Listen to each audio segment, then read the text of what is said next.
ನೋಡಿ, ಡೆವಲಪ್ಮೆಂಟ್ ವಿಚಾರದಲ್ಲಿ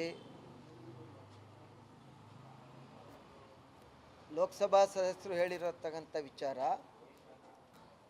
ಮೈಸೂರು ನಗರ ಸೌಂದರ್ಯ ಹಾಳಾಗುತ್ತೆ ಅನ್ನೋದು ಹೇಳಿದ್ದಾರೆ.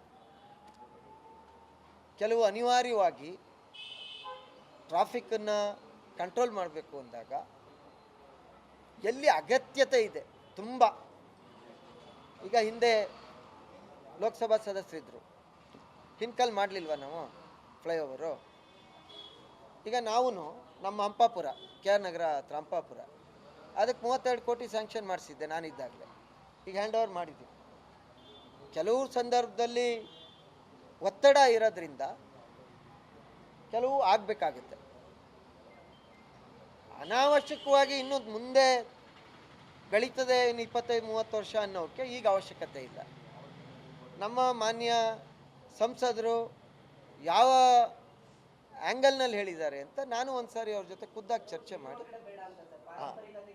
ಅವರು ಅನೇಕ ಕಡೆ ಪಾರಂಪರಿಕ ಕಟ್ಟಡಗಳಿರೋವಂಥ ಕಡೆ ಅದನ್ನು ಮಾಡಿದಾಗ ಬ್ಯೂಟಿಫಿಕೇಷನ್ ಹಾಳಾಗುತ್ತೆ ಅನ್ನೋ ಕಾರಣದಿಂದ ಹೇಳಿರ್ಬೋದು. ಅವ್ರ ಜೊತೆ ನಾನು ಸಿಕ್ಕಿದಾಗ ಚರ್ಚೆ ಮಾಡ್ತೀನಿ.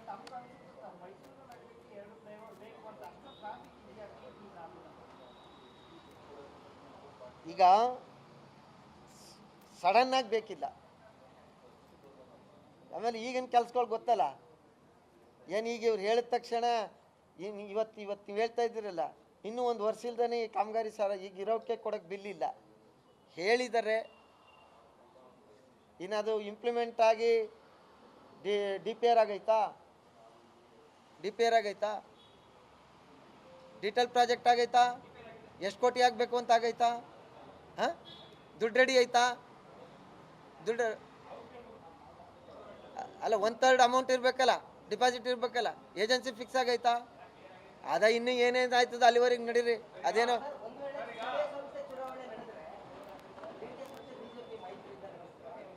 ಮೈತ್ರಿ ನಮ್ಮ ಇಬ್ಬರು ರಾಜ್ಯ ನಾಯಕರು ಹೇಳಿದ್ದಾರೆ, ಎಲ್ಲ ಚುನಾವಣೆಗಳಲ್ಲೂ ಮುಂದುವರಿತದೆ.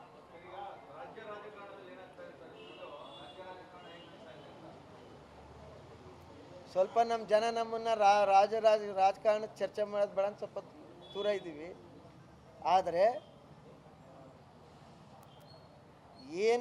ಏನೇನೋ ಆಯ್ತದೆ ಅಂತಾರಲ್ಲ, ನಮಗಿರುವಂಥ ಮಾಹಿತಿ ಅನುಭವದ ಪ್ರಕಾರ ಒಂದು ದಿವಸನೂ